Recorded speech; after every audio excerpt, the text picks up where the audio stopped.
ассалому алайкум бинандагони гиромӣ, нашри ҷанбасии барномаи иттилоотии навидро мустақиман манзури шумо мегардонем. Дар студия Соро Холиқназарова ва сурдатарҷумон Сатторов Қурбоналӣ. имрӯз президенти ҷумҳурии Тоҷикистон пешвои миллат муҳтарам Эмомалӣ Раҳмон бо мақсади ифтитоҳи як қатор иншооти таъиноти гуногун ва боздид аз раванди корҳои сохтмонӣ дар нерӯгоҳи обии Роғун ба шаҳри Роғун ташриф оварданд. Сарвари давлат муҳтарам Эмомалӣ Раҳмон дар шаҳри Роғун нахуст маркази рушди малакаҳои касбиро ифтитоҳ бахшиданд.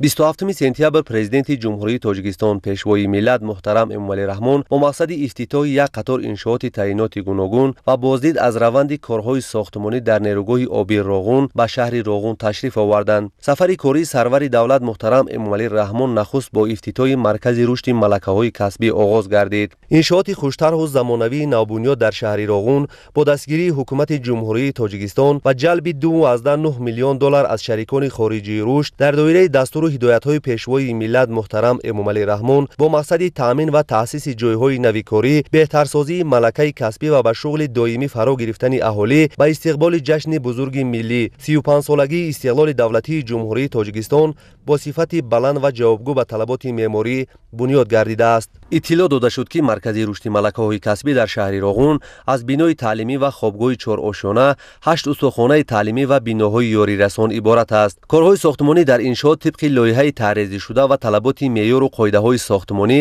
моҳи августи соли 2022 оғоз гардида, дар муҳлати муайяншуда бо сатҳу сифати баланд анҷом дода шудааст. бинои маркази рушди малакаҳои касбӣ дар шаҳри Роғун дар масоҳати умумӣ беш аз 2 гектар бунёд гардидааст. шароити муҳайё гардида дар ин марказ имконият медиҳад, ки раванди таълим дар як баст барои то 150 нафар ба роҳ монда шавад ва ҳамин тариқ дар як сол беш аз 1800 нафар ба омӯзиш фаро гирифта шаванд. маркази мазкур ҷиҳати омода намудани мутахассисон дар самти энергетика бунёд шудааст. бо дастуру супоришҳои пешвои муаззами миллат чунин марказҳо дар дигар шаҳрноҳияҳои ҷумҳурӣ низ бунёд гардиданд. маркази рушди малакаҳо дар шаҳри Роғун аз хобгоҳ ва синфхона, устохона, декхона ва дигар иншоотҳои ёрирасон иборат мебошад. ҷавондухтароне ки дар маркази мазкур ба касбомӯзӣ фаро гирифта мешаванд, стипендия пешбинӣ гардидааст. барои ҷалби занон ба касбомӯзӣ ин ҳам заминаи хубе барои занон мебошад. маркази рушди малакаҳои касбӣ аз 10 синфхонаи барҳавои таълимӣ бо 90 компютер, толорҳои таҷрибаомӯзӣ ва бисёрфунксионалӣ, ҳуҷраҳои машваратӣ, санитарию гигиенӣ, меъморӣ, маҷлисгоҳ бо 135 ҷойи нишаст ва дигар иншооти ёрирасон иборат мебошад. дар раванди сохтмони иншооти мазкур беш аз 200 нафар сокини маҳаллӣ бо кори муваққатӣ ҷалб гардида буданд. баъди ба истифода додани марказ 38 нафар бо кори доимӣ таъмин шуданд. дар марказ дар баробари омӯзиши 4 касби соҳаи барқ, ҳамчунин омӯзиши забонҳои хориҷӣ аз ҷумла англисӣ, русӣ ва кореягӣ ба роҳ монда шудааст, ки ҳар як хонанда баъди хатм соҳиби сертификати байналмилалӣ гардад. дар маркази рушди малакаҳои касбӣ дарсҳои назаравӣ ва амалӣ ба роҳ монда шудааст. шароити фароҳам гардида дар маркази мазкур имкон медиҳад, ки новобаста ба сину сол нафароне ки хоҳиши завқи соҳибкасб шудан доранд, метавонанд дар ин ҷо ба омӯзиши касбҳои гуногун фаро гирифта шаванд. иншооти навбунёд бо таҷҳизоту лавозимоти зарурӣ таъмин буда, дар он камераҳои назоратӣ насб гардидааст.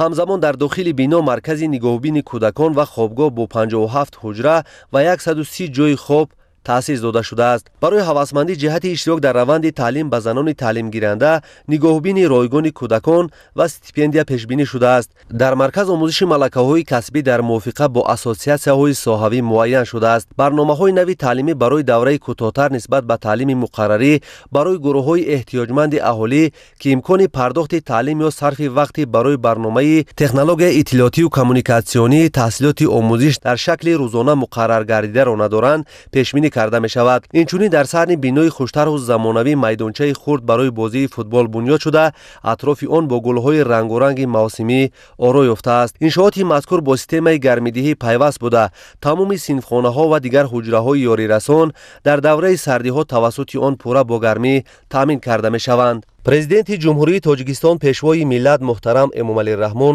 зимни шиносоӣ дар иншооти навбунёд ба масъулин барои таъсиси ҳамин гуна марказҳо дар тамоми шаҳру ноҳияҳои кишвар, инчунин ҷобаҷогузории омӯзгорон ва омода намудани мутахассисони ҷавобгӯ ба талаботи бозори меҳнат дастуру супоришҳои мушаххас доданд.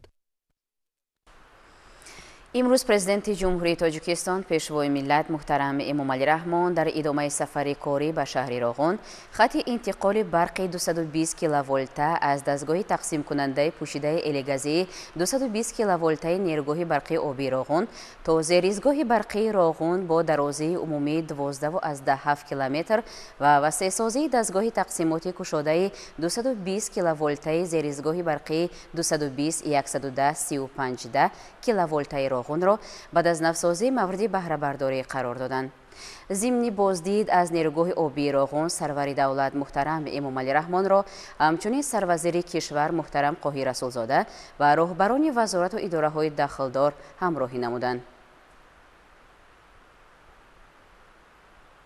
27 сентябр президенти ҷумҳурии тоҷикистон пешвои миллат муҳтарам эмомалӣ раҳмон дар идомаи сафари корӣ ба шаҳри Роғун хати интиқоли барқи 220 киловолта аз дастгоҳи тақсимкунандаи пӯшидаи элегазии 220 киловолтаи нерӯгоҳи обии Роғун то зеристгоҳи барқии Роғун бо дарозии умумии 12.7 километр ва васеъсозии дастгоҳи тақсимоти кушодаи 220 киловолтаи зеристгоҳи барқии 220-110-35 киловолтаи Роғунро баъд аз навсозӣ мавриди баҳрабардорӣ қарор доданд.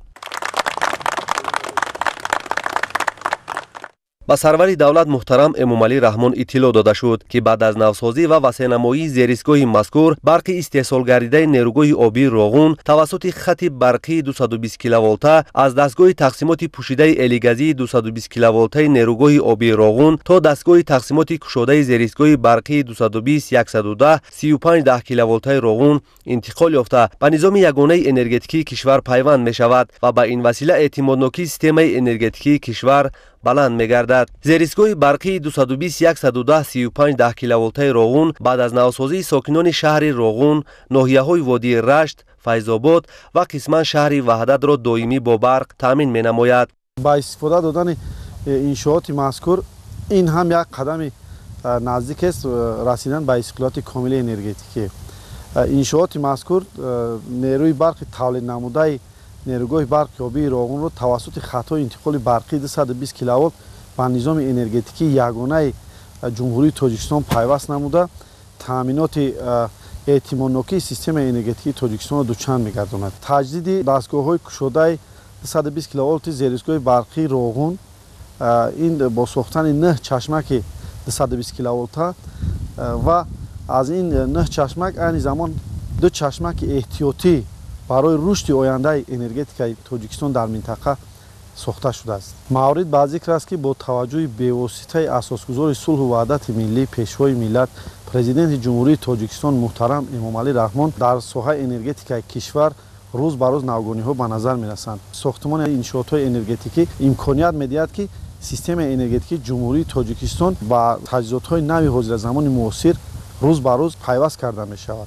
зеристгоҳи барқии Роғун тавассути дастгоҳҳои кушодаи 220 киловолт низоми энергетикии мамлакатро бо нерӯгоҳи барқии обии Роғун ки бевосита дар оянда яке аз бузургтарин нерӯгоҳои барқӣ дар мамлакат ба ҳисоб меравад пайваст менамояд. иншооти нави соҳа ба истиқболи ҷашни 35-солагии истиқлоли давлатӣ бо дастгирии ҳукумати ҷумҳурии тоҷикистон дар ҳамкорӣ бо шарикони рушд ба маблағи умумии 11 миллион доллари амрикоӣ бо сифати баланд ва ҷавобгӯ ба талаботи стандартҳои байналмилалӣ бунёд гардидааст. зеристгоҳи мазкур бо мақсади саҳмгузорӣ дар яке аз ҳадафҳои стратегӣ расидан ба истиқлолияти энергетикӣ ва саҳм гузоштан дар рушди саноатикунонӣ бо суръати кишвар инчунин таъмини аҳолӣ бо нерӯи барқ сохта шудааст. дар доираи сохмон ва таҷдиди 2 хати интиқоли барқии 220 киловолт байни дастгоҳи тақсимоти пӯшидаи элегазӣ нерӯгоҳи барқии обии Роғун дастгоҳи тақсимотӣ кушодаи 220 киловолти зеристгоҳи барқии Роғун пурра таҷдид гардид. дар доираи ин лоиҳа 9 маҷмӯъ васлакҳои элегазии 220 киловолт, 33 маҷмӯъ ҷудокунакҳои 220 киловолт, 3 маҷмӯъ трансформаторҳои шиддати индуксионӣ, 5 маҷмӯъ трансформаторҳои шиддати ғунҷоишӣ, 9 маҷмӯъ трансформаторҳои ҷараён 3 مجموع ترانسفورماتور جریان‌روی 110 کیلوولت، اینچنین برقگیرک‌های 220 کیلوولت 10 مجموع، 6 عدد لوحه‌های علاقه و 2 گروه باتری‌های اکومولاتوری نصب کرده شدند. بعد از نوسازی DTK 220 کیلوولت روغون با این 2 خط برقی دیگری که با زیرساخت‌های برقی روغون پیوست می‌گردند، احتمال نوکی خاموشی قوه برق در زیرساخت‌های برقی روغون را کمتر می‌گرداند. یعنی پیش با 1 خط برقی 220 کیلوولت زیرساخت‌های برقی با برق تامین کرده میشد، حاضر باشد با 3 خط برقی با برق تامین کرده می شود و هنگام صدمه‌ای خاموش شدن یک برق احتمالیت خاموش شدن زیرساخت‌های برقی یعنی پوره از بین برداشته می شود. سال تا سال با زیاد شدن کارگاه و کارخانه‌های صنعتی در کشور همزمان شماره استفاده برندگان نیروی برق نیز زیاد می‌گردد. همه این را به اینابت گرفته حکومت جمهوری تاجیکستان برای کم نمودن سرباری زیرایستگاه‌ها و به مشکل در همه فصل‌های سال تامین نمودن نیروی برق زیرایستگاه‌های نو بنیاد نموده زیرایستگاه‌های تعمیر طلب را نوسازی می‌نماید. زیرایستگاه برای تامین اهالی و کارخانه‌های صنعتی با برق پیش بینی گردیده با تجهیزات و تکنولوژی نو مجهز گردانده شده است. دستگاه‌های زیرایستگاه دارای صفتی بلند بوده از دولت‌های پیشرفته دنیا وارد و نصب گردیدند. در انشاءات نوساخت 11 نفر ساکن محلی به کار جلب شدند. کارهای ساختمانی و وصل تجهیزات برقی در انشاءات سیستم انرژتیکی ماه می سال 2022 آغاز گردیده ماه ایون سال 2024 پورا به طلبات زمان معاصر به انجام رسانیده شد. طبق لایحه در زیرایستگاه برقی 220 110 35 10 کیلوولت روغن 9 چشمک 220 کیلوولت نوسازی بینای اداره‌کنی فوری و بیناهای یاری رسان انجام داده شده است. در صحن و اطراف زیرایستگاه برقی درختان سایه افکن و آرایشی و گل‌های رنگارنگ موسمی شینانیده شده راهروهای آن پورا اسفالت پوش گردیده است. ضمن بازدید از نیروگاه آبی روغن سرور دولت محترم امامعلی رحمان را همچنین سروزیر کشور محترم قاهر رسولزاده و راهبران وزارت و اداره‌های دخلدار همراهی نمودند. امروز پرزیدنت جمهوری تاجیکستان پیشوای ملت محترم امامعلی رحمان و رئیس مجلس ملی مجلس عالی جمهوری تاجیکستان رئیس شهر دوشنبه محترم رستم امامعلی در نیروگاه آبی روغن نخست با جریان کارهای انجام یافته در بینای دروازه‌های صدموی تعمیری نقب ساختمانی قبتی 4 شناس شده با پخش تکمه رمزی به فعالیت انشاءات آغاز بخشیدند. همکاران ما در همین باره شرح بیشتر دارند.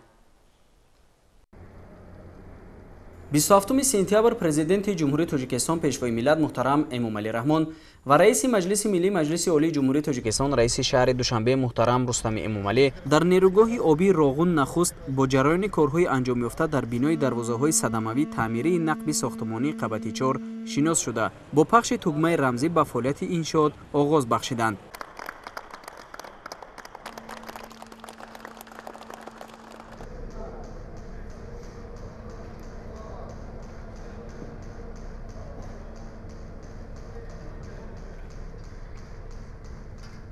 دروازه‌های صدموی تعمیری نقب ساختمانی قبتی 4 در بلندی 1088 متر از سطح بحر جایگیر بوده کارهای بنیادی با نظرداشت معیارهای جهانی ساحه انرژتیک انجام یافته است. درازی دروازه‌ها 12.5 متر را تشکیل داده با استفاده از محصولات کارخانه‌های وطنی نصب تجهیزات گران ارزش ساخته می شود. باید گفت که کارهای ساختمان و وصلگری در این انشاءات از سال 2019 آغاز گردیده آن را بیناکاران کارخانه پودرتی جمعیت سهامی کشاده تاجیک هیدرومنتاژ به اجرا رسانیدند. اجرایش کارهای وصل و نصب آهن فلزات و تجهیزات گیدرومکانیکی در این منطقه متناسباً 1150 و 936 تن را تشکیل می‌دهد. دروازه‌های تعمیری در نیروگاه‌های آبی یکی از جزءهای مهم انشاءات به شمار رفته در حالت تعمیر و صدمه استفاده می‌شوند. کارهای ساختمانی در این نقب از سال 2019 آغاز یافته تا این دم 99% آنها به انجام رسیده است. هر یک محصولاتی که در این نقب در زمان ساختمان استفاده شده از سنجش آزمایشگاه گذشته بعد از آن به استفاده داده شده است. پیشوای معظم ملت ضمن تشریف خود به این نقب از کارهای انجام یافته خبردار شدند و به صفت کارها بهای بلند گذاشتند. ما را ضرور است که از گذشته دیده سعی و کوشش زیادتر نماییم و کارهای آینده را باز هم با صفت‌تر و سری وقت انجام میدهیم. پیشوای ملت محترم امامعلی رحمان در نیروگاه آبی روغن بعد بازدید از دروازه‌های صدموی تعمیری نقب ساختمانی قبتی 4 از شاخه این نقبی مذکور دیدن کردند.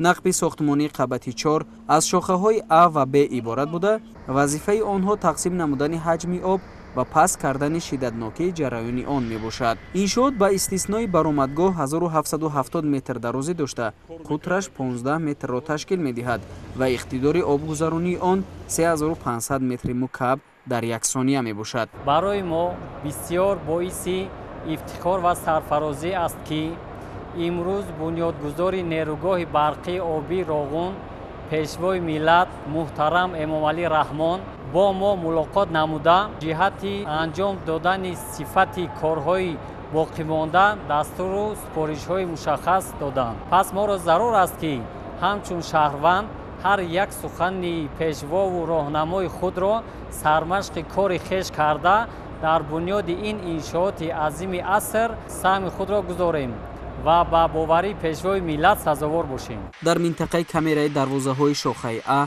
کار طبق لایحه ادامه داشته تا امروز کارهای بتونخوابانی 1271 متر مکعب، کارهای کفشرگری 489 متر و وصل و نصب ورقه های آهنین با پورگی به اجرا رسیده است. سرور دولت محترم امامعلی رحمان ضمن شناسایی با کارهای انجام یافته و صحبت با بینوکاران از نتیجه کار در این منطقه اظهار قناعتمندی نموده در آینده برای سری وقت و موافق به طلبات اجرا نمودن کارهای باقی مانده دستورهای مشخص دادند. مورد به یادآوری است که راغون در رود وخش بنیاد گردیده بزرگترین در سلسله نیروگاه‌های وخش است و با اقتدار 3600 مگاوات در آسیای مرکزی هم کلانترین نیروگاه محسوب می شود. اگریگات نخستین نیروگاه آبی راغون 16 نوامبر سال 2018 و اگریگات دومی آن 9 سپتامبر سال 2019 از طرف پیشوای ملت محترم امامعلی رحمان به استفاده داده شده بود. ضمن بازدیدها پرزیدنت کشور محترم امامعلی رحمان از کارگران دعوت می نمایند که صادقانه و صافدلانه فعالیت نموده هر یک کاری به ذمه‌شان گذاشته شده را طوری انجام دهند که 100 ساله ها برای ملت تاجیک خدمت نماید. کوشش کنیم که وطن ما آباد کنیم. نامتان حرفای زری قطعی نوشته میشه. از همه کاری ثواب میکنیم. شما مشکلی 10-15 میلیون آینده که میده 30-40 میلیون اهالی تاجیکستان کاری ثواب خیر میکنید. زندگیشان ثواب میکنید. این کاری ثواب است. این کاری خیر است. برای خودمون میکنیم، برای نبیرامون میکنیم، برای وطنمون میکنیم. موفقیت برای کار.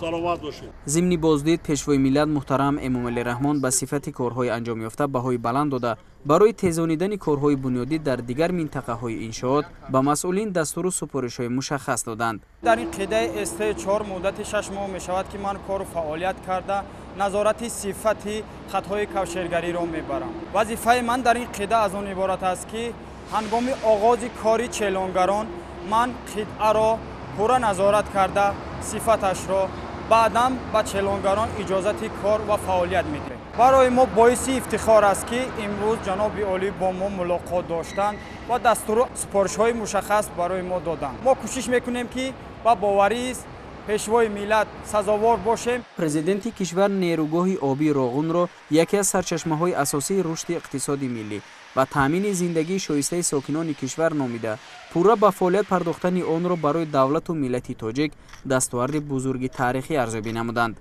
بنیادگذار کاخ نور سرور دولت محترم امامعلی رحمان ضمن صحبت با بینوکاران برای اجرای رسالت شهروندی و سهم گذاشتن در بنیاد انشاءات عصر نیروگاه آبی راغون با آنها اظهار منتداری نموده تاکید داشتند که نام هر یک آنها در صحیفه های تاریخ با حرف های زرین ثبت می‌گردد و برای آیندگان نمونه عبرت خواهند شد. ضمن بازدید از نیروگاه آبی راغون سرور دولت محترم امامعلی رحمان را همچنین سروزیر کشور محترم قاهر رسولزاده و راهبران وزارت و اداره‌های داخلدار همراهی نمودند. امروز پرزیدنت جمهوری تاجیکستان پیشوای ملت محترم امامعلی رحمان و رئیس مجلس ملی مجلس عالی جمهوری تاجیکستان رئیس شهر دوشنبه محترم رستم امامعلی با رفت کارهای ساختمانی در سربندی نیروگاه آبی راغون شناس شدند. حالا کارهای مستحکم کنی در بالای آب قبول کننده های دائمی از روی لایحه ادامه داشته هدف کارگران و متخصصان به اجرای با صفت نشاندادها روانه کرده شده است. 27 سپتامبر پرزیدنت جمهوری تاجیکستان پیشوای ملت محترم امامعلی رحمان و رئیس مجلس ملی مجلس عالی جمهوری تاجیکستان رئیس شهر دوشنبه محترم رستم امامعلی با رفت کارهای ساختمانی در سربند نیروگاه آبی راغون شناس شدند. дар ин ҷой аз сатҳи баҳр дар баландии 1140 метр то 1300 метр корҳои таркишию хокбарорӣ ки ҳаҷми умумии лоиҳавии он 880 000 метри мукааб мебошад, пурра анҷом ёфтааст. насби лангарҳои оҳанин 80%, лангарҳои фишордор 85% ва корҳои арматурбандию битонхобонӣ 81% иҷро шудааст. ҳоло корҳои мустаҳкамкунӣ дар болои обқабулкунандаҳои доимӣ аз рӯи лоиҳа идома дошта, ҳадафи коргарону мутахассисон ба иҷрои босифати нишондодҳо равона карда шудааст. ҳаҷми умумии корҳои битонхобонӣ бошад дар ин мавзеъ 55 000 метри мукаабро дар бар мегирад, ки то имрӯз 80% иҷро шудааст. дар қидаи мазкур 130-140 нафар нерӯҳо кор мекунанд. кор ҳам душбастӣ мебошад, шифти рӯзона ва шифти шабона дар дубастӣ кор мекунанд. дар қидаи мазкур сифати кор ҳамарӯза санҷида мешавад аз тарафи намояндагони корфармо. 2 сол мешавад ки дар ин нерӯгоҳ кор ва фаъолият менамоем. мо ҷавонон албатта ки имрӯз бо муттаҳидӣ ва сарҷамона кӯшиш менамоем ки заррае ҳам бошад саҳми арзандаи худро дар ин нерӯгоҳ гузорем.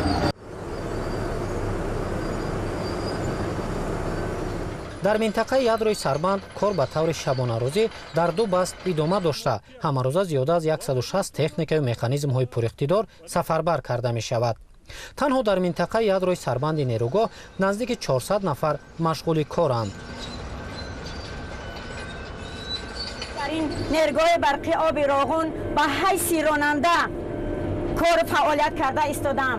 хеле ки ба ҳама маълум аст, инҷо роғун аст, роғун овозадор аст. نه فقط در جمهوری تاجیکستان، بیرون از جمهوری تاجیکستان در دیگر دولت‌ها راغون ما آوازدار است. من امروز افتخار میکنم که من زن هستم، مادر هستم، برابر مردان بننگ و بناموس در این نرگاه برقی آب راغون سهمگزار هستم. من امروز برای وطن، برای آبادی وطن، برای بهبودی وطن کار و فعالیت دارم. راغون آبادی تاجیکستان ما است. راغون آبادی خاندان ما است.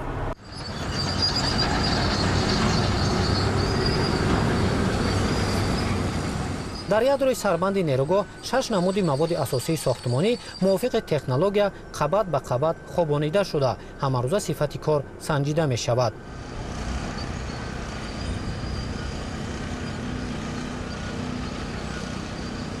мақсади мо ҳар чиз зудтар ба итмом расондани корҳои сохтмонӣ ва расондани рӯшноӣ ба қидами мардум аст. ҳоло хобонидани мавод аз ҷумла гилхок ва филтрҳо дар ядрои сарбанд дар сатҳи 1013 метр аз сатҳи баҳр идома дорад. ҳаҷми лоиҳавии гилхок дар ядрои сарбанд 7.5 миллион метри мукааб пешбинӣ гардидааст ва то имрӯз зиёда аз 561 000 метри мукааб хобонида шудааст. дар минтақаи сарбанд дар маҷмӯъ 21 миллион метри мукааб маводи гуногуни сохтмонӣ хобонида шудааст. дар як рӯз ба ҳисоби миёна сарбанди нерӯгоҳ тақрибан 50 сантиметр баланд бардошта мешавад. мо хурсандимон ҳамеа ки дар ватани худ кор кезем, ватанро обод кезем барои ояндаи ватани Тоҷикистон. имсол сатҳи об дар обандбор 5 метр баланд бардошта шуда ба 1075 метр баробар гардидааст. баландии лоиҳавии сарбанди нерӯгоҳи обии роғун 335 метрро ташкил медиҳад, ки баландтарин садди чунин нав дар ҷаҳон ба ҳисоб меравад. мо хобондани гилхок ва филтрҳоро аз нишонаи 984 оғоз карда будем, ки айни ҳол дар нишонаи 1320 қарор дорем, ки мо тамоми кормандон дастур ва сипоришҳои пешвои муаззами миллатро сармашқ худ гирифта бояд ҳисси ватандӯстию рӯяи баланди ватандорӣ иҷро карда истодаем, ки ҳарчи зудтар ин иншооти азими стратегиро бунёд намоем. орзуи ман амалӣ шуд, ки ман дар ин нерӯгоҳи барқи оби роғун сами худамро барои ояндаи миллат, барои ояндаи Тоҷикистони азим абамон гузошта истодаам. қабатҳои назди кӯҳ бошад, мувофиқ ба талаботи технологӣ мустаҳкам карда мешавад. дар минтақаи ядрои сарбанд корҳои сементрезӣ ва мустаҳкамкунандаи паҳлӯҳои чап ва рости кӯҳ то сатҳи 1110 метр бо шумораи 5093 чоҳ идома дошта, то имрӯз 1800 чоҳ парма ва сементрезӣ шудааст.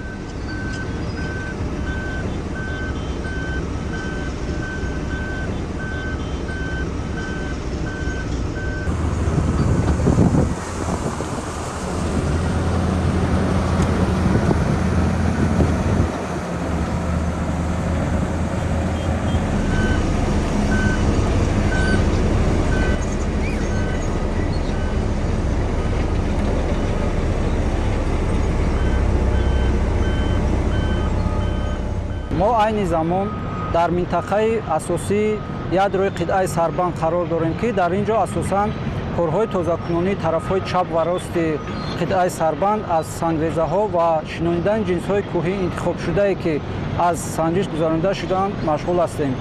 ман миннатдории худро ба президенти ҷумҳурии Тоҷикистон, асосгузори сулҳу ваҳдат муҳтарам Эмомалӣ Раҳмон мерасонам ки ба мо чунин имкониятҳо фароҳам намуданд ки мо рафта дар давлатҳои бегона хонда соҳиби касбу ҳунар гашта омада дар ватани азизи худамон бо маоши қаноатбахш кор ва фаъолият намоем. дар ин минтақа мо бо ҳама техника ва лавозимотҳои баландиқдидори ҷаҳонӣ таъмин карда шудаем. ҳамарӯза кор бо сатҳи олӣ пеш рафта истодааст ва мо ифтихор аз он мекунем ки дар ин иншооти бузурги аср кор ва фаъолият менамоем.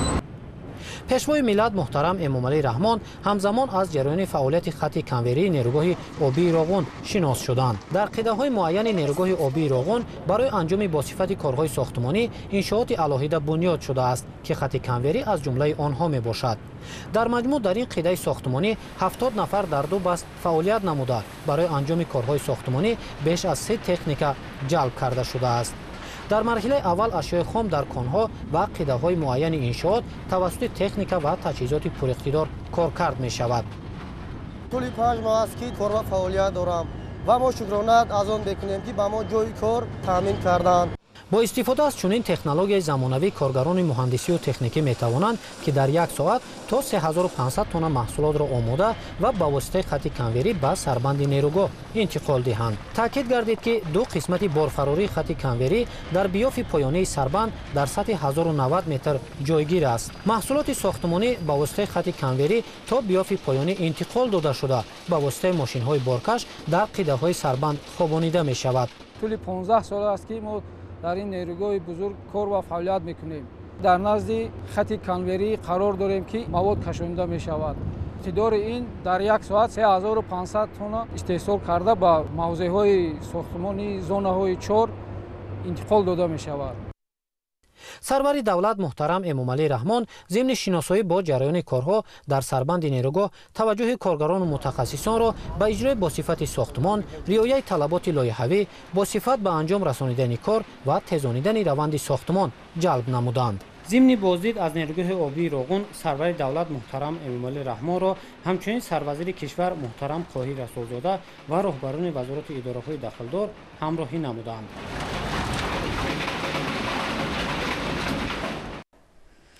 имрӯз президенти ҷумҳурии Тоҷикистон пешвои миллат муҳтарам Эмомалӣ Раҳмон ва раиси маҷлиси миллии маҷлиси олии ҷумҳурии Тоҷикистон раиси шаҳри Душанбе муҳтарам Рустами Эмомалӣ дар майдончаи назоратии руди оби шӯри нерӯгоҳи обии Роғун бо ҷараёни корҳои тозакунии сангу шағал дар сарбанди ҳимоявӣ шинос шуданд.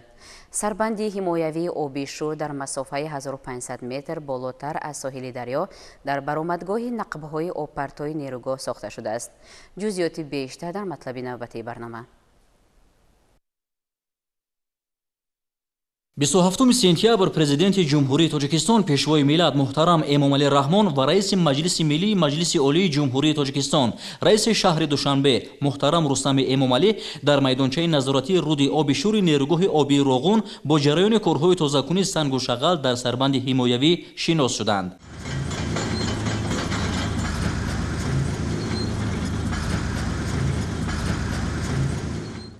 сарбанди ҳимоявӣ бо мақсади пешгирӣ аз хатари селу обхезӣ дар оби шӯр ки ҳамасола дар мавсими боронгарӣ ба вуқӯъ меояд бунёд карда шудааст. зимни шиносоӣ аз раванди фаъолият дар сарбанди ҳимоявии оби шӯр ба сарвари давлат муҳтарам Эмомалӣ Раҳмон иттилоъ доданд ки тоза намудани пешдарғоти сарбанд бо истифода аз 70 нақлиёти соҳавии пуриқтидор ва бо ҷалби 100 нафар мутахассисони маҳаллӣ сурат мегирад. барои дар сатҳи зарурӣ таъмин намудани иқтидори ҳимоявии сарбанд тоза намудани сангу шағал ва дигар селовардҳо дар ҳаҷми 350 000 метри мукааб зарур аст ва то имрӯз корҳои иҷро шуда 50 000 метри мукаабро ташкил менамояд. ёдовар мешавем ки сарбанди ҳимоявии оби шӯр дар масофаи 1500 метр болотар аз соҳили дарё дар баромадгоҳи нақбҳои обпартои нерӯгоҳ сохта шудааст. бунёди он вуруди сангҳои гаронвазн ба нақбҳои обпартои нерӯгоҳро пешгирӣ намуда ба таъмини фаъолияти муназзами иншооти аср нерӯгоҳи Роғун мусоидати фаъол менамояд. дар ҳамин ҷо ба пешвои миллат муҳтарам эмомалӣ раҳмон иттилоъ дода шуд ки бо мақсади бунёди иншооти нави ҳимоявӣ дар шохобҳои болои оби шӯр мутахассисон корҳои омӯзиширо оғоз хоҳанд кард. дар сурати анҷоми корҳои таҳқиқотӣ ва муайян намудани минтақаҳои мувофиқ аз ҷониби ширкатҳои ватанӣ сохтмони иншооти иловагии ҳимоявӣ оғоз мегардад. сарвари давлат муҳтарам эмомалӣ раҳмон масъулинро барои гузаронидани омӯзишҳои дақиқ вазифадор карда аз ҷумла таъкид доштанд ки иҷрои босифати корҳо дар ҳама мавзеъҳои нерӯгоҳ касбият, масъулият ва садоқати воқеӣ ба миллату давлатро собит мекунад. азбаски нақши муассир гузоштанд дар бунёди нерӯгоҳи барқи обии Роғун ки бузургтарин мактаб дар самти омодасозии мутахассисони соҳаи гидроэнергетикӣ маҳсуб меёбад, қадами бузург дар роҳи расидан ба таъмини истиқлоли энергетикӣ, рушди иқтисоди миллӣ ва таъмини зиндагии шоистаи ҳар фарди ватан хоҳад буд. зимни бозид аз нерӯгоҳи обии Роғун сарвари давлат муҳтарам эмомалӣ раҳмонро ҳамчунин сарвазири кишвар муҳтарам Қоҳир Расулзода ва роҳбарони вазорату идораҳои дахлдор ҳамроҳӣ намуданд. имрӯз президенти ҷумҳурии тоҷикистон пешвои миллат муҳтарам эмомалӣ раҳмон ва раиси маҷлиси миллӣ маҷлиси олии ҷумҳурии тоҷикистон раиси шаҳри душанбе муҳтарам Рустами Эмомалӣ дар идомаи боздид аз нерӯгоҳи обии Роғун бо рафти кор дар нақбҳои обрави агрегатҳои рақами 3 ва рақами 4 обқабулкунандаи доимӣ дар сатҳи 1152 метр аз сатҳи баҳр шинос шуданд. пешвои миллат муҳтарам Эмомалӣ раҳмон ба корҳои то имрӯз анҷом ёфта баҳои баланд дода масъулонро бо сифат ва дар муҳлати муқаррар гардида ба анҷом расонидани корҳо ҳидоят намуданд. гузориш дар ин бора. 27 сентябр президенти ҷумҳурии тоҷикистон пешвои миллат муҳтарам Эмомалӣ раҳмон ва раиси маҷлиси миллии маҷлиси олии ҷумҳурии тоҷикистон раиси шаҳри Душанбе муҳтарам Рустами Эмомалӣ дар идомаи боздид аз нерӯгоҳи обии Роғун бо рафти кор дар нақбҳои обрави агрегатҳои рақами 3 ва рақами 4 обқабулкунандаи доимӣ дар сатҳи 1152 метр аз сатҳи баҳр шинос шуданд. корҳо дар деворҳои болоии иншооти мазкур аз қабили таркишию хокбарорӣ ва сементрезию мустаҳкамгардонӣ инчунин дохили нақбҳои обгузар аз тарафи мутахассисони ватанӣ анҷом дода мешавад. айни замон мо қарор дорем дар тарози 1172 дар рӯбарои обқабулкунакҳои доимии агрегати 3 ва 4 дар қитъаи мазкур корҳои таркишӣ ва хокбардорӣ ки ҳаҷми умумии 1 миллион 600 ҳазор кубро ташкил мекард, то имрӯз 1 миллион 300 ҳазори он ба пуррагӣ анҷом шудааст ки ин 85% ҳаҷми умумиро ташкил медиҳад. дар қитъаи мазкур насби лангарҳои ажега ки 1175 мебошад 146 ҳазор метри тӯлониро дар бар мегирифт ки то имрӯз 30% он ба анҷом расидааст. лангарҳои пения ки ҳаҷми умумии он 110 ҳазор метри тӯлиро ташкил медиҳад, то имрӯз 30% он анҷом шудааст. иттилоъ дода шуд ки то ин замон иҷрои корҳои нақбканӣ ва мустаҳкамкорӣ дар ин нақбҳо ба анҷом расонида шуда, иҷрои корҳои сементрезӣ ва мустаҳкамкунӣ идома дорад. пешвои миллат муҳтарам Эмомалӣ раҳмон ба корҳои то имрӯз анҷом ёфта баҳои баланд дода, масъулонро ба босифат ва дар муҳлати муқаррар гардида ба анҷом расонидани корҳо ҳидоят намуданд. дар ин қитъа корҳои лоиҳавӣ аз ҷониби коргарон ва мутахассисон ки ба таври шабонарӯзӣ фаъолият менамоянд, бо сифати баланд идома дошта, марҳила ба марҳила ба сатҳи ниҳоӣ наздик мешаванд. ба роҳбари давлат иттилоъ доданд ки нақбҳои болоии обгузари рақами 3 ва рақами 4 пурра канда бо рӯйпӯши муваққатӣ мустаҳкам карда шуда ва сементрезию мустаҳкамсозии ниҳоии он дар ҳаҷми мутаносибан 30 ва 20% анҷом дода шудааст. дар толори обгузари қабати болои обрасони туннели 3 ҳамаи корҳои ҳафорӣ пурра ба анҷом расида шудагиянд. қисмати корҳои сементатсиониш 30% иҷро шудагиянд. дарозии тӯли қисмати болои обрасон 209 метрро ташкил мекунад. туннели обрасони қабати агрегати 3 214 метр тӯлаш аст. дар он қисмат ҳам ҳамаи корҳои ҳафорӣ пурра анҷом шудагиянд. корҳои сементатсиониш айни ҳол давом доранд. нақби болои обрасони қабати 3 ва 4 дар қисмате ки мо ҳузур дорем, ин барои обрасонии агрегатҳои 3 ва 4 лозиманд. об аз обанбор бо вуруди ин нақбҳо ба агрегатҳо ворид шуда, чархро ба кор андохта, барқе ки барои мардуми тоҷик лозим аст истеҳсол шуда ба шабакаҳои чӣ ворид мешавад.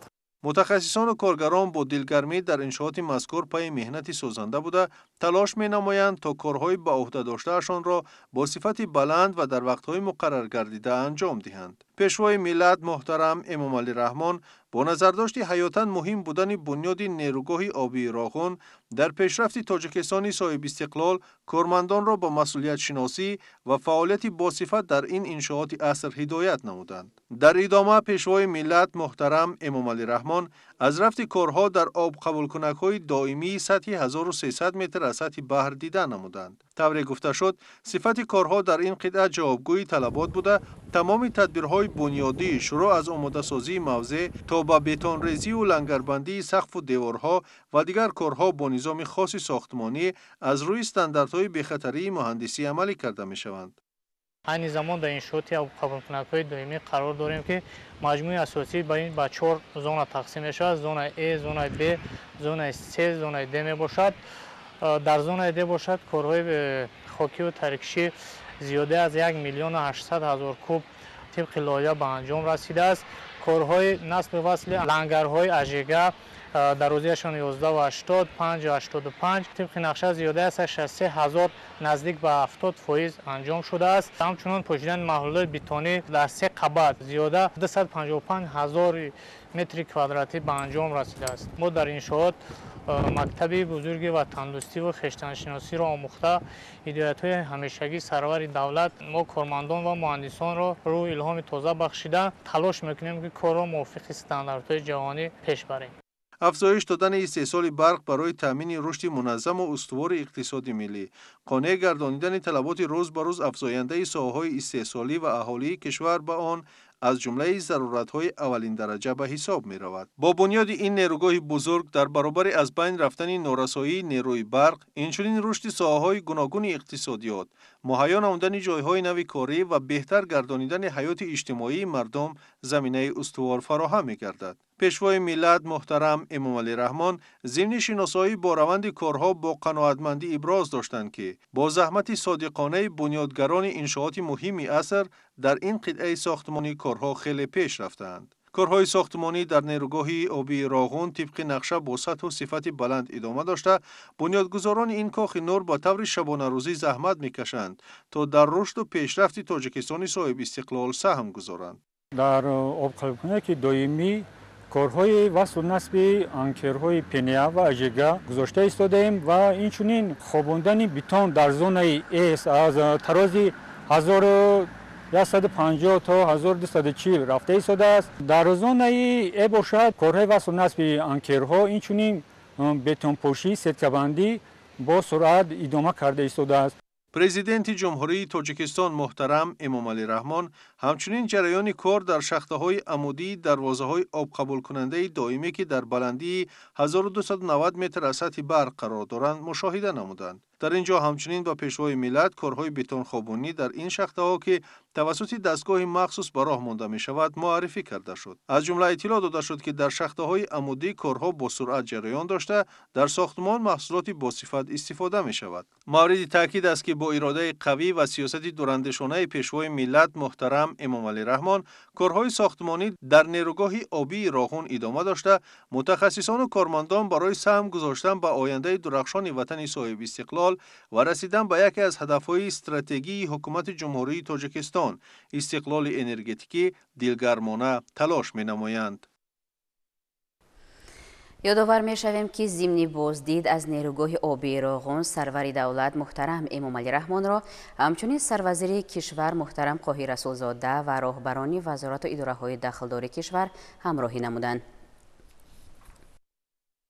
امروز پرزیدنت جمهوری تاجیکستان پیشوای ملت محترم امام علی رحمان و رئیس مجلس ملی مجلس عالی جمهوری تاجیکستان رئیس شهر دوشنبه محترم رستم امام علی از روند کارها در کانی رقم 17 انشاءات بزرگترین هیدروانرژتیکی عصر نیروگاه آبی راغون شناس شدند. تا حال در کانی مذکور 1.5 میلیون متر مکعب گیلخاک کار کرد و ذخیره گردیده است. گیلخاک کارکرد شده در یادروی سربندی نیروگاه با مقصد مستحکم نمایی و آب ناگذر نمودن آن استفاده کرده می شود. 27 сентябр президенти ҷумҳурии тоҷикистон пешвои миллат муҳтарам эмомалӣ раҳмон ва раиси маҷлиси миллии маҷлиси олии ҷумҳурии тоҷикистон раиси шаҳри душанбе муҳтарам рустами эмомалӣ аз раванди корҳо дар кони рақами 17-и иншооти бузургтарини гидроэнергетикии аср нерӯгоҳи обии Роғун шинос шуданд. дар кони рақами 17 маводи гилхок тавассути 8 дастгоҳи муосир ва 3 корхонаи ширкати паймонкори Лоти-2 Вибилд бо ҷалби мутахассисони ҷамъияти саҳомии кушодаи Тоҷик гидроэлектромонтаж кор кард ва захира карда мешавад. ба пешвои миллат муҳтарам Эмомалӣ Раҳмон иттилоъ дода шуд ки барои коркарди гилхок дар 4 қитъаи кони рақами 17 дастгоҳу таҷҳизоти муосир гузошта шудааст ки тавассути онҳо ин мавод бо андозаҳои 0.20, 0.50 ва 0.2 миллиметр истеҳсол карда мешавад. иқтидори лоиҳавии ҳар як дастгоҳи коркарди гилхок аз 50 то 100 тоннаро дар як соат ташкил медиҳад. чун дигар қитъаҳои сохтмонӣ коргарону мутахассисони соҳибтахассус бо истифода аз мошину механизмҳои муосир коркард ва захираи гилхокро дар кони рақами 17 бо сатҳу сифати баланд ба анҷом мерасонанд. то ҳол дар кони мазкур 1.5 миллион метри мукааб гилхок коркард ва захира гардидааст. гилхоки коркардшуда дар ядрои сарбанди нерӯгоҳ бо мақсади мустаҳкамнамоӣ ва обногузар намудани он истифода карда мешавад. мувофиқи лоиҳа ҳаҷми гилхок дар ядрои сарбанд 7.5 миллион метри мукаабро ташкил медиҳад ва то сатҳи 1110 метр 335 миллион метри мукааб хобонида мешавад. дар ин ҷо мо коркарди гилхок барои истифода бурдани сарбанди асосӣ яъне ки ядро ба роҳ мондаем. гилхоке ки мо дар кони 17 коркард мекунем дар сарбанд яъне ки дар ядро дар ҷои асосии сарбанд истифода бурда мешавад. вазифааш нагузарондани об аз платина аст. 270 кас коргар кор мекунад. механизмҳо бошад қариб ки 50 адад дар як бас кор мекунад. автомобилҳои боркаш ки аз 40 тонна то 90 тонна вазни борбардориашон аст 67 то 75 адад ба ҳисоб меравад. дар кони 17 якчанд заводҳои хурду калоне аст ки маводҳои 0.20, 0.50 ва 0.200 коркард карда бурда захира карда мешавад дар кони 17 ва пас он аз инҷо бурда ба минтақаи ядро хобонида мешавад. тибқи талабот ва меъёрҳои сохтмонӣ баъди ба анҷом расидани корҳои бетонӣ дар ядрои сарбанд хобонидани гилхок моҳи июни соли равон аз сатҳи 984 метр шурӯъ гардид. ҳоло дар кон 67 мошини боркаш бо иқтидори вазнбардорӣ аз 40 то 90 тонна ба кашонидани гилхок то минтақаи ядрои сарбанд машғул аст. иттилоъ дода шуд ки аз моҳи июн то имрӯз аз кони рақами 17 дар ядрои сарбанд 350 000 метри мукааб гилхок хобонида шудааст. ҷиҳати коркард ва захираи гилхок ҳоло дар кони рақами 17 270 нафар мутахассисон дар 2 баст шабонарӯзӣ заҳмат мекашанд. аз ҷониби ҷамъияти саҳомии кушодаи Тоҷик гидроэлектромонтаж барои сохтмони нерӯгоҳи обии Роғун дар қитъаҳои гуногуни нерӯгоҳ зиёда аз 6200 нафар кормандону муҳандисон ва 950 техникаю механизмҳои муосир ба кор ҷалб шудааст. мавриди таъкид аст ки корҳои сохтмонӣ дар ин иншооти гидроэнергетикии кишвар лаҳзае қатъ нагардида бунёдгузорони нерӯгоҳи обии Роғун бо ҳисси баланди ватандӯстӣ, садоқату мардонагӣ ва азму иродаи устувор шоҳкорӣ менамоянд. дар ин нуқтае ки мо айни замон қарор дорем карьери 17 ҳам аз заводҳои истеҳсолии гилхок кор фаъолият карда истодаанд.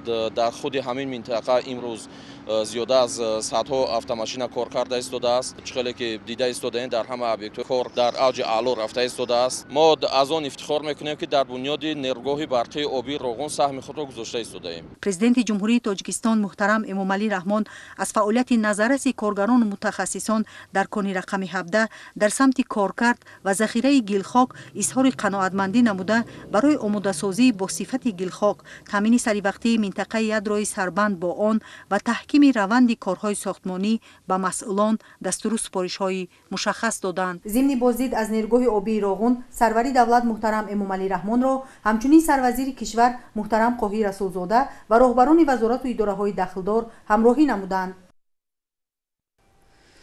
امروز پرزیدنت جمهوری تاجیکستان پیشوای ملت محترم امامعلی رحمان و رئیس مجلس ملی مجلس عالی جمهوری تاجیکستان رئیس شهر دوشنبه محترم رستم امامعلی ضمن بازدید از انشاءات نیروگاه برق آبی راغون به تالار ماشین ها تشریف آوردند. سرور دولت محترم امامعلی رحمان اثنای شناسایی با جریان کارها در تالار ماشین ها که یکی از انشاءات اساسی نیروگاه برق آبی راغون به شمار می رود، صفت کارهای ساختمانی را بلند ارزیابی نموده، بهره وسعت بخشیدن کارهای باقی مانده دستور و سپارش‌های مشخص دادند.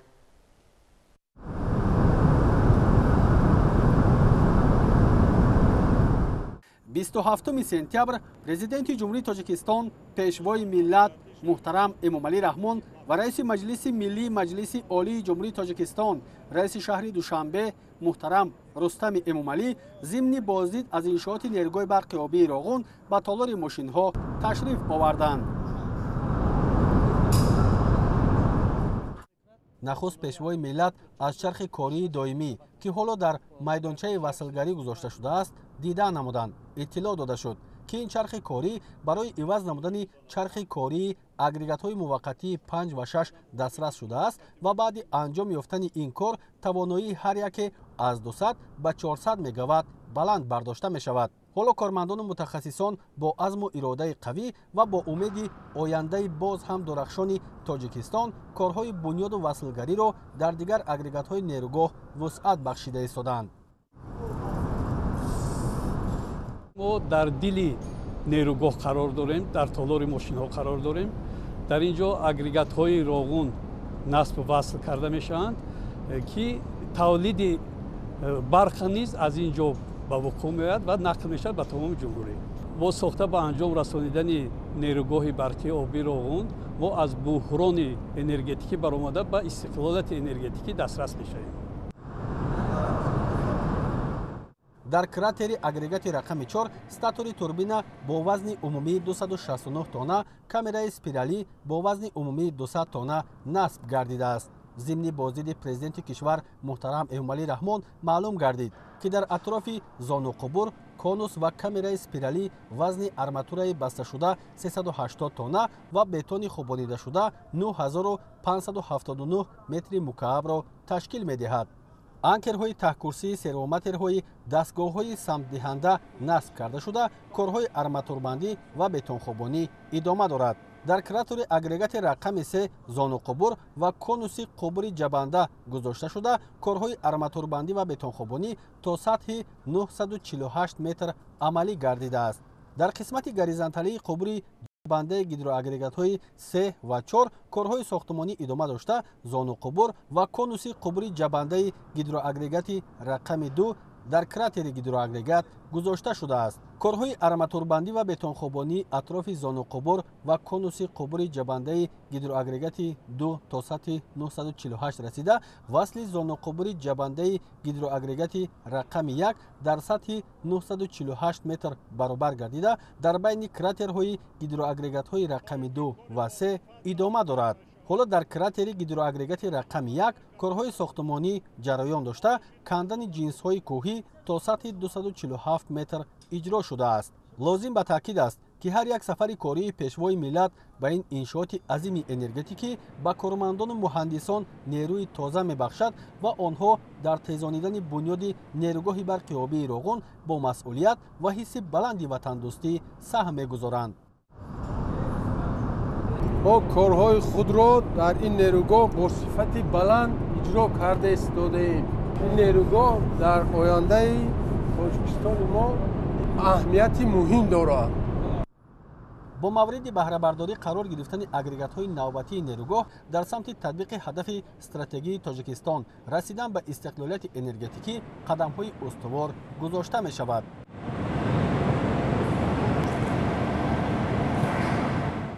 در اینجا با پیشوای ملت دایر به فعالیت دو اگریگات نخستین نیروگاه معلومات داده شد. طبق اطلاع اگریگات های 5 و 6 از ابتدای فعالیت تا این جانب 7.6 میلیارد کیلووات ساعت نیروی برق از لحاظ اکولوژی تازه استحصال و به سیستم انرژتیکی کشور انتقال دادند. сарвари давлат муҳтарам эмомалӣ раҳмон аснои шиносоӣ бо ҷараёни корҳо дар толори мошинҳо ки яке аз иншооти асосии нерӯгоҳи обии Роғун ба шумор меравад, сифати корҳои сохтмониро баланд арзёбӣ намуда, баҳри вусъат бахшидани корҳои боқимонда дастуру супоришҳои мушаххас доданд. зимни боздид аз нерӯгоҳи обии Роғун сарвари давлат муҳтарам эмомалӣ раҳмонро ҳамчунин сарвазири кишвар муҳтарам Қоҳӣ Расулзода ва роҳбарони вазорату идораҳои дахлдор ҳамроҳӣ намуданд. 27 сентябр президенти ҷумҳурии Тоҷикистон пешвои миллат муҳтарам Эмомалӣ Раҳмон ва раиси маҷлиси миллии маҷлиси олии ҷумҳурии Тоҷикистон раиси шаҳри Душанбе муҳтарам Рустами Эмомалӣ аз ҷараёни корҳои насби қубурҳои обрасон дар нақби турбинаи мавзеи агрегати рақами 4 нерӯгоҳи обии Роғун шинос шуданд. гузориши навбатии барнома дар ҳамин хусус омода шудааст.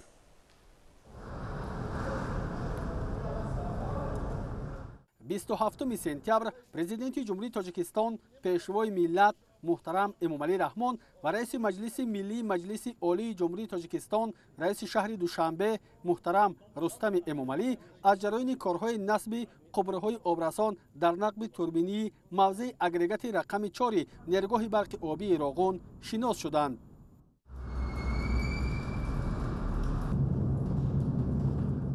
дар нақби турбинаи мавзеи агрегати мазкур корҳои нақбкании мустаҳкамкунӣ ва сементрезӣ ба анҷом расидааст. дарозии қисмати горизонталии нақби турбинаи мавзеи агрегати рақами 4 48 ва баландии шахтаи амудии он 206 метрро ташкил медиҳад. ба сарвари давлат иттилоъ дода шуд ки то имрӯз дар нақби мазкур ба масофаи 64 метр оҳанфулузот насб гардидааст ки 517.4 тонаро ташкил менамояд.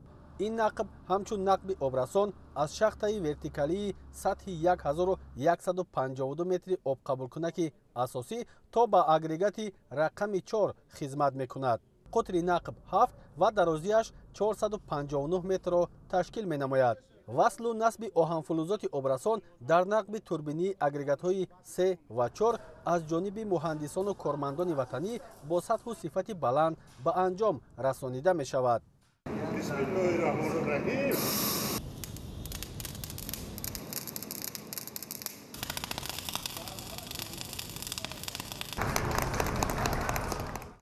ҳоло дар нақби турбинии рақами 3 қисмати оҳанфулузот барои васлу насб омода гардида дарозии он 16 метр ва вазни умумияш 141 тонаро дар бар мегирад. оянда дар қубурҳои обрасони мазкур ҳаҷми зиёди обҳо бо фишори баланди гидравликӣ ҷорӣ гардида лозим меояд ки ҷиҳати таъмин намудани устуворӣ корҳои кафшерӣ дар сатҳу сифати баланд иҷро карда шавад. лозим ба ёдоварист ки нерӯгоҳи барқи обии Роғун барои ҷумҳурии Тоҷикистон аҳамияти стратегӣ дошта, дар рушди иқтисоди миллӣ ва боз ҳам баланд гардидани сатҳу сифати зиндагии мардум саҳми бузург мегузорад. зимни боздид аз нерӯгоҳи обии Роғун сарвари давлат муҳтарам Эмомалӣ Раҳмонро ҳамчунин сарвазири кишвар муҳтарам Қоҳӣ Расулзода ва роҳбарони вазорату идораҳои дахлдор ҳамроҳӣ намуданд. зимни шиносоӣ бо рафти корҳои сохтмонӣ дар нақби мазкур президенти ҷумҳурии Тоҷикистон муҳтарам Эмомалӣ Раҳмон ба муҳандисону кормандон ҷиҳати саривақту бо сифати баланд анҷом додани корҳои боқимонда супоришҳои мушаххас доданд.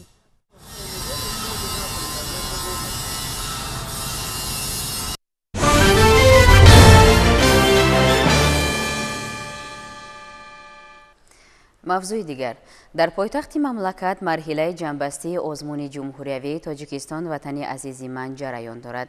ин тадбир соли шашум аст ки таҳти сарпарастии президенти ҷумҳурии Тоҷикистон муҳтарам Эмомалӣ Раҳмон баргузор мешавад. дар соли равон теъдоди ширкаткунандагони ин озмуни зеҳнӣ ба маротиб зиёд гардид ва он аз шаҳомати бештар касб кардани ин тадбир дар миёни қишрҳои алоҳидаи ҷамъият шаҳодат медиҳад. шарҳи бештари мавзӯъ дар гузориши ҳамкорони мо.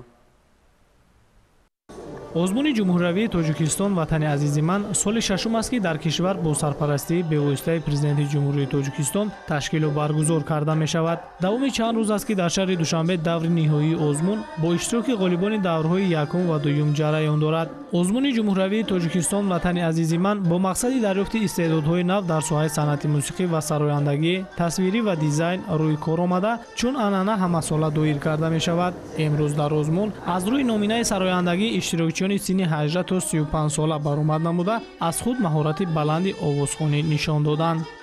тӯли 6 сол мешавад ки бо дастгирии пешвои миллат ҷаноби олӣ муҳтарам эмомалӣ раҳмон озмуни тоҷикистон ватани азизи ман ва дигар озмунҳо дар саросари ҷумҳурии азизамон баргузор гарда истодааст. ҳаминро қайд карда ҳастам ки мақсад аз чунин озмунҳо дарёфти чеҳраҳои нав, ҷавонони болояқат дар соҳаи санъат ва фарҳанг мебошад. чунин озмунҳо барои завқманд намудан ва пешрафти соҳаи фарҳанг ва он ҷавонон ин мусоидат мекунад.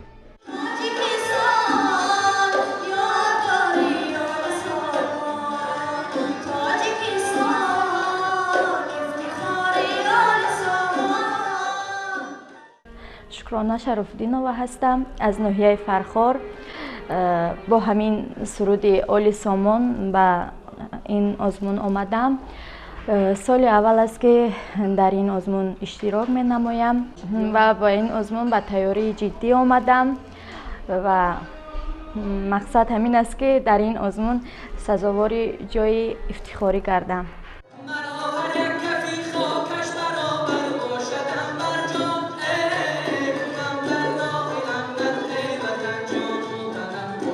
вобаста ба талаботҳои озмуни ҷумҳуриявии тоҷикистон ватани азизи ман мазмун ва ғояи асосии суруду оҳангҳои пешниҳодшуда дастовардҳои замони истиқлоли давлатӣ ва дӯст доштани ватанро дар бар мегирифт. озмун аз рӯи номинаҳои оҳангсозӣ, бастакорӣ, сарояндагӣ, навозандагӣ, санъати тасвирӣ ва дизайн ҷараён дорад.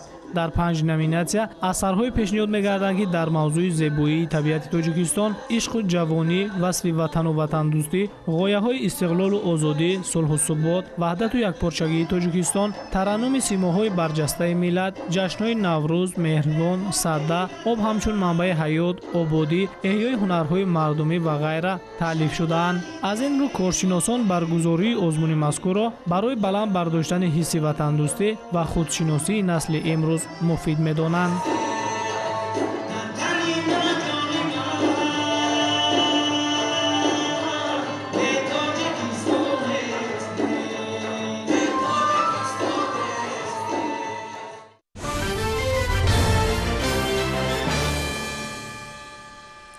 бинандагони гиромӣ, буд нашри ҷанбасии барномаи иттилооти навид манзури шумо. бароятон шаби хушу хубро таманно мекунем. хайр.